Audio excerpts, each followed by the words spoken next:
O soldado que não existia. A farsa de Maria Quitéria que salvou o Brasil. E se eu te dissesse que a independência do Brasil não foi decidida em um gabinete climatizado no Rio de Janeiro, nem apenas por homens de farda engomada e títulos de nobreza? E se eu te dissesse que, enquanto a elite política costurava acordos, uma mulher, no interior profundo da Bahia, cortava os próprios cabelos e trocava a saia por uma farda para fazer o que o Estado não tinha coragem de fazer? A história oficial é uma construção de silêncios. Ela nos ensinou a olhar para as margens do Ipiranga, para os cavalos brancos e para os gritos heróicos de príncipes.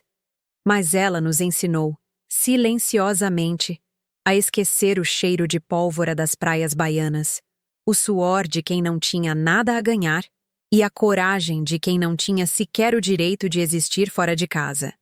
Esqueceram as mulheres. Esqueceram seus corpos na linha de frente. Esqueceram que a liberdade brasileira tem nome de mulher e cheiro de sertão. Hoje, nós não vamos apenas contar uma história. Nós vamos realizar um ato de reparação histórica. Vamos desenterrar a vida de uma mulher que desafiou o próprio pai, desafiou a coroa portuguesa e desafiou a biologia social de seu tempo. Uma mulher que vestiu um exército quando o mundo dizia que ela só podia vestir o silêncio. O nome dela ecoa através dos séculos, embora muitos tentem abafá-lo. O nome dela é Maria Quitéria de Jesus. E este é o relato definitivo de como um soldado fantasma salvou a honra de uma nação. As raízes da revolta, o sertão e o patriarcado. Para entender Maria Quitéria, precisamos primeiro entender o solo onde ela pisava. Voltamos para 1792, no Arraial do Licurizeiro, em Feira de Santana, Bahia. O Brasil daquela época não era um país. Era um organismo gigante, escravocrata, patriarcal e profundamente violento. A família real portuguesa ainda estava na Europa, fugindo das garras de Napoleão Bonaparte. O Brasil era apenas o quintal de Portugal, um lugar de extração, onde a lei era imposta pela ponta da espada e pelo peso da cruz. Nesse cenário, Maria Quitéria nasceu. Ela não era filha da elite. Era filha de pequenos agricultores. Sua infância foi marcada pelo som do vento nas plantações e pelo rigor de um pai, Gonçalo de Almeida, que via na filha não um ser humano com vontade própria, mas uma extensão de seu patrimônio. Naquele Brasil, a mulher vivia em um estado de menoridade perpétua. Elas passavam da tutela do pai para a tutela do marido. Não podiam assinar documentos, não podiam votar e, certamente, não podiam pensar em política. A educação formal era um privilégio masculino. Para as mulheres, restava o aprendizado do lar, costurar, cozinhar e obedecer. Mas Maria Quitéria era diferente. Desde cedo, ela demonstrava uma inquietude que não cabia nas paredes da cozinha. Enquanto suas irmãs se conformavam com o destino doméstico, Quitéria aprendia a montar a cavalo. Ela aprendia a caçar. Ela aprendia a manejar armas com uma precisão que assustava os homens da região. Ela estava, sem saber, treinando para o que o destino guardava para ela. A morte precoce de sua mãe e a entrada de madrastas rígidas na casa apenas aumentaram a distância entre Maria e o mundo doméstico. Ela se tornou uma observadora silenciosa da natureza e da brutalidade humana.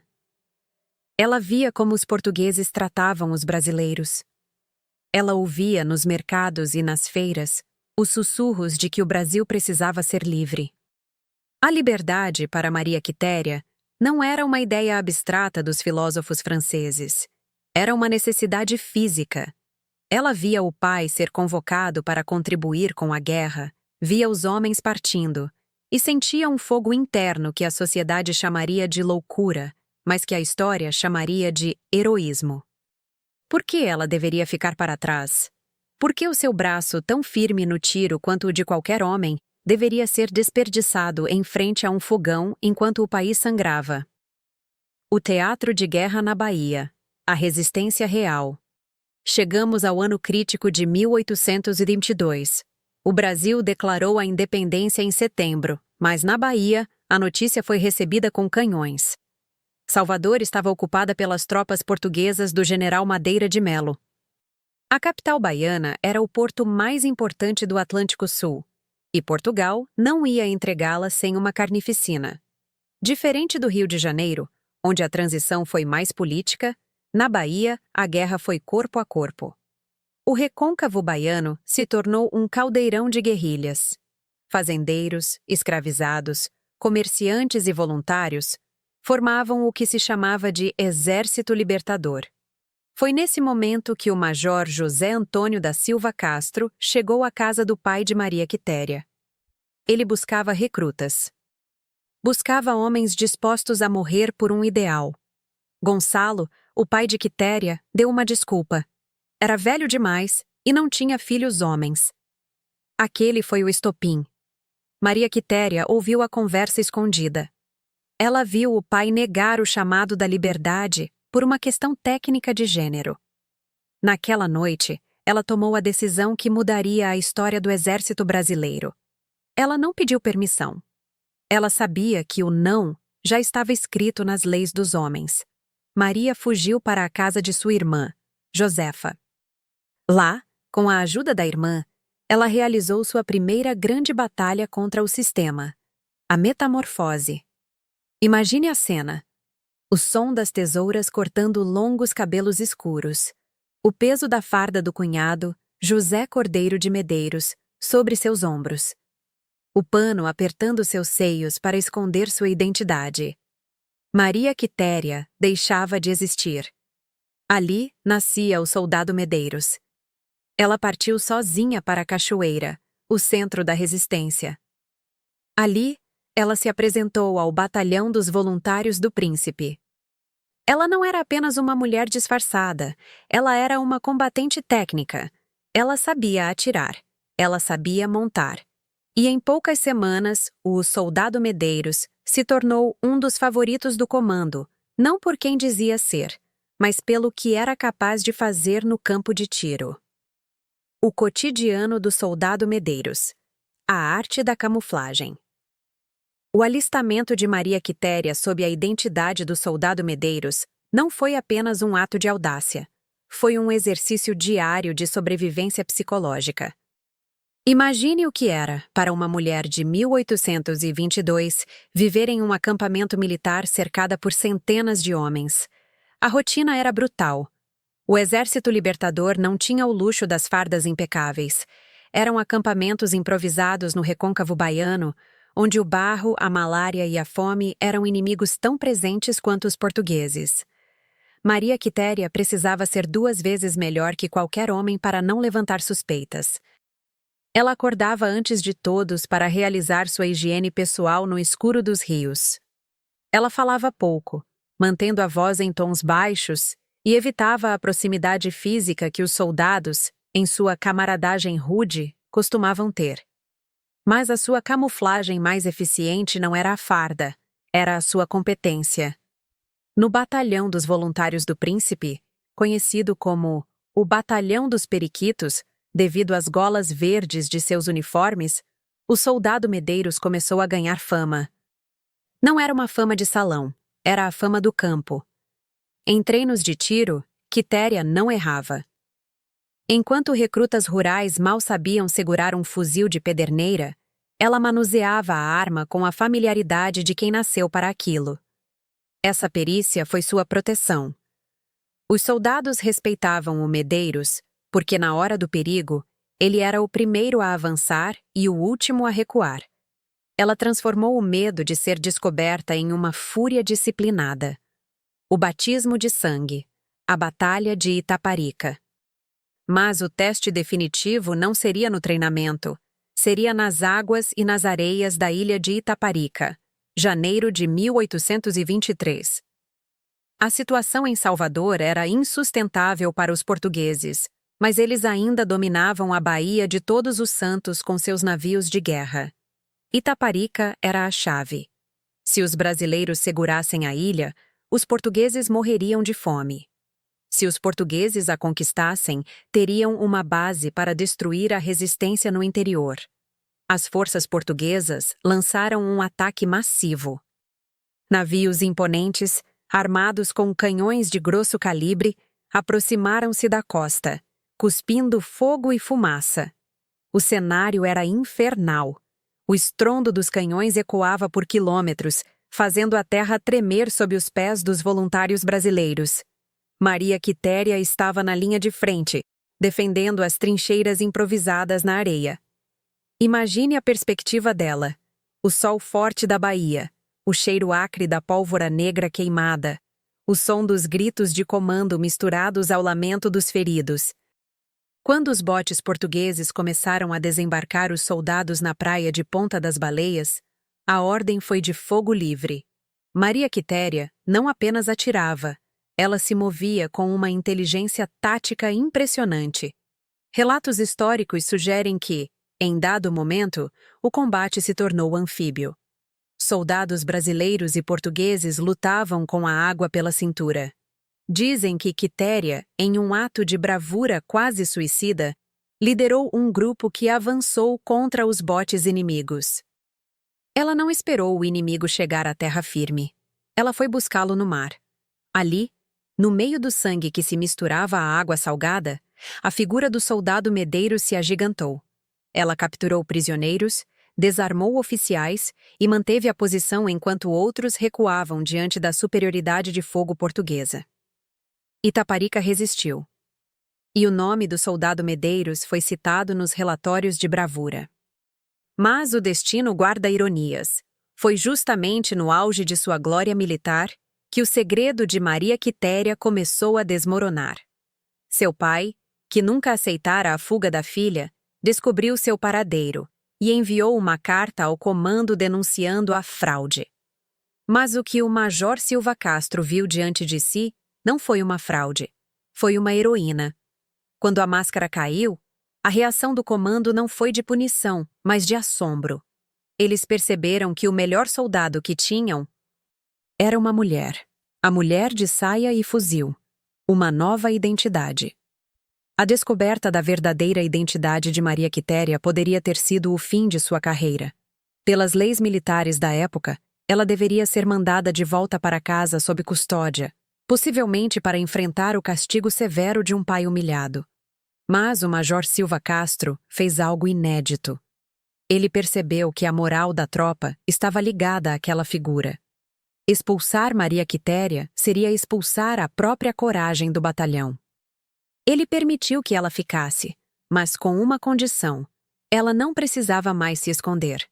Maria Quitéria então desenhou seu próprio uniforme. Ela adicionou um saiote de tecido escocês sobre as calças do uniforme militar e colocou um penacho em seu capacete. Essa imagem é icônica. Ela não queria mais ser um homem. Ela queria que o exército aceitasse que uma mulher era capaz de fazer o que ela fez. Ela passou a lutar abertamente como Maria Quitéria. E isso mudou a dinâmica da guerra na Bahia. Ela se tornou um símbolo de recrutamento. Outras mulheres olhavam para ela e viam que o silêncio não era o único caminho. Ela participou da entrada triunfal do Exército Libertador em Salvador em 2 de julho de 1823, a verdadeira data da independência baiana. Enquanto a elite desfilava em cavalos caros, o povo gritava o nome da mulher que veio do sertão para vencer o império. O encontro com o imperador. A glória no Rio de Janeiro. Agosto de 1823. A Bahia estava livre. O general Madeira de Melo e suas tropas haviam partido em retirada para Portugal. O Brasil, agora sim, era um país soberano de ponta a ponta. Maria Quitéria, a mulher que o sertão tentou conter e que a guerra transformou em mito, recebe uma convocação que parecia saída de um conto de fadas. Ela deveria se apresentar ao Rio de Janeiro, a sede do Império. Imagine o choque de realidades. Quitéria, que passara meses em trincheiras, dormindo no chão batido e comendo farinha com carne seca, agora cruzava a Baía de Guanabara. O Rio de Janeiro de 1823 era uma cidade que tentava ser europeia em pleno trópico. Carruagens, sedas, o francês falado nos salões e a etiqueta rígida da corte. Ao desembarcar, Ela não era apenas uma curiosidade. Ela era uma celebridade. O povo se aglomerava para ver a mulher soldado. Em 20 de agosto, ela atravessa os salões do Palácio de São Cristóvão. O som de suas botas militares ecoava no mármore, contrastando com o sussurro dos vestidos das damas da corte que a olhavam com uma mistura de admiração e horror. Diante dela, Dom Pedro I. O imperador, conhecido por seu temperamento impulsivo, mas também por seu reconhecimento à bravura, não hesitou. Ele a condecorou com a insígnia de Cavaleiro da Ordem Imperial do Cruzeiro. Naquele momento, Maria Quitéria tornava-se, oficialmente, a primeira mulher a receber uma honraria militar desta magnitude no Brasil. Mas há um detalhe que os livros didáticos raramente mencionam: o pedido que ela fez ao imperador. Dom Pedro perguntou o que ela queria como recompensa. Ela não pediu ouro. Não pediu terras. Ela pediu uma carta. Uma carta escrita pelo próprio punho do imperador para o seu pai, Gonçalo de Almeida, pedindo que ele a perdoasse por ter fugido e que a recebesse de volta. Esse momento é dilacerante. Ele revela que, mesmo sendo uma heroína nacional, mesmo tendo vencido exércitos europeus, Quitéria ainda estava acorrentada à necessidade de aprovação patriarcal. Ela era livre perante a nação, mas ainda buscava ser aceita pelo pai que a proibira de ser quem ela era. O retorno ao silêncio. O preço do esquecimento. Quitéria voltou para a Bahia com a medalha no peito e a carta do imperador na mão. O pai a perdoou, mas a sociedade nunca a integrou totalmente. Ela se casou com Gabriel Pereira de Brito e teve uma filha. Mas a vida de heroína acabou no momento em que ela entregou o fuzil. O Brasil é um país que consome suas lendas e as descarta assim que a necessidade política passa. Maria Quitéria não recebeu uma pensão vitalícia que lhe garantisse conforto. Ela não foi convidada para formular estratégias de defesa. Ela foi devolvida à domesticidade. Os anos que se seguiram foram de uma tristeza lenta. Viúva, mudou-se para Salvador. A mulher que tinha a visão mais aguçada do batalhão dos periquitos começou a perder a vista. A escuridão física que tomava seus olhos era um reflexo da escuridão histórica que começava a cobrir seu nome. Ela morreu em 21 de agosto de 1853, aos 61 anos, em um anonimato quase total. Seu corpo foi sepultado na Igreja de Santana, em Salvador, sem as honras militares que o soldado Medeiros merecia. O império que ela ajudou a fundar já estava ocupado demais com outras crises para se lembrar da mulher que lutou com água pela cintura em Itaparica. Por que o nome de Maria Quitéria sumiu das escolas por tanto tempo? A resposta é dura. Porque uma mulher que pega em armas e vence é uma ameaça ao status quo. Lembrar de Quitéria é lembrar que o papel da mulher nunca foi o de espectadora da história, mas o de protagonista. Somente em 1996, mais de um século depois de sua morte, ela foi proclamada patrona do quadro complementar de oficiais do Exército Brasileiro. Em 2018, seu nome foi inscrito no livro dos heróis e heroínas da pátria. O reconhecimento veio, mas veio com um atraso de 200 anos. Maria Quitéria ainda vive. A história de Maria Quitéria não é sobre o passado, é sobre o presente. É sobre cada mulher que hoje ainda precisa se disfarçar de homem para ser ouvida em uma reunião de negócios. É sobre cada brasileira que luta batalhas diárias sem o reconhecimento do Estado. Ela não foi apenas uma soldado.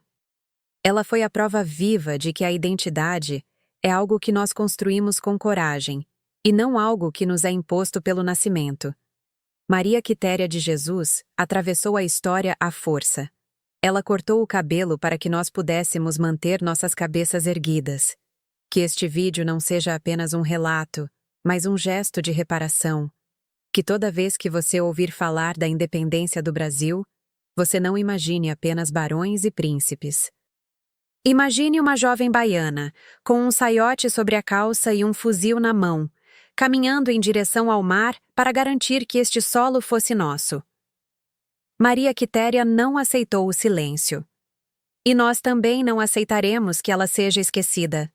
Lembrar seu nome hoje é um ato de resistência contra todos aqueles que tentam apagar o papel da mulher na construção deste país.